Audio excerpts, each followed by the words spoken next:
Greetings viewers, Eric the Car Guy here, also known as ETCG1 here on ETCG1. Go figure. Hey, if it's your birthday, I want to wish you a happy birthday. Happy birthday to you. Happy birthday to you. Today's topic: smaller, lighter, cheaper. I started my auto mechanicing career back in the early 90s. And back then, yeah, there were still remnants of things hanging out from as far back as the 70s and such. That were still in service or in regular service.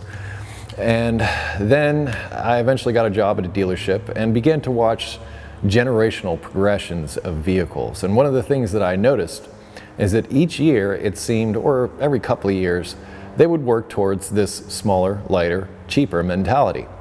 Fuses are a perfect example of this. Here are the old bus fuses that we used to stick into cars. Then they went to these fuses. Then after that, they went to these fuses, and now they're even smaller than this. They are micro fuses. They're about half the size. Headlights are another thing that have gotten a lot smaller over the years, along with a lot of other electrical components. And each time they do something like that, they decrease the amount of material that they need to produce something. And in doing so, it becomes cheaper because you're using less stuff to make it. Also, the smaller parts are lighter than their predecessors, and as a result, you get a lighter vehicle, and a lighter vehicle can be more fuel efficient. So there's all these benefits. There's profit benefits because you're not spending as much on materials. There's fuel economy benefits. Also, I noticed this engine that's in my 2012 is actually similar to what's in my 2001. They're virtually the same engine, but before I bought this, I took it out on the highway and hit the on-ramp and matted it. I put the gas to the floor just to see what it would do.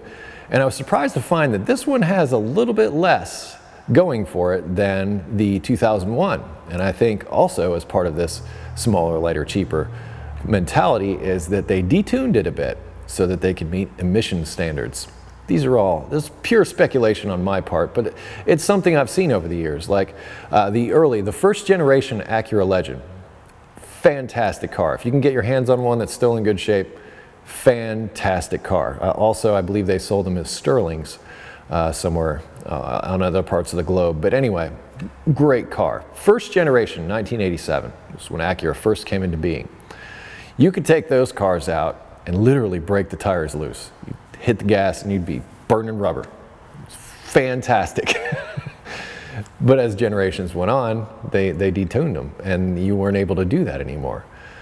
So to me, it wasn't as much fun. And I've talked about this sort of a little bit in other videos. I talked a bit about it in non-serviceable components, how there is this move towards making things more modular and this smaller, lighter, cheaper mentality that, once again, is more profitable and helps meet modern emission standards, which keep going incrementally up. In fact, I think in 2017, there's going to be like a reckoning.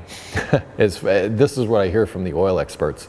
That they're talking about making a whole different class of oil running engines and probably different engines to go along with that. From what I've seen, things, and even on this van, like the front struts on my 2001, the coil springs and everything were much larger.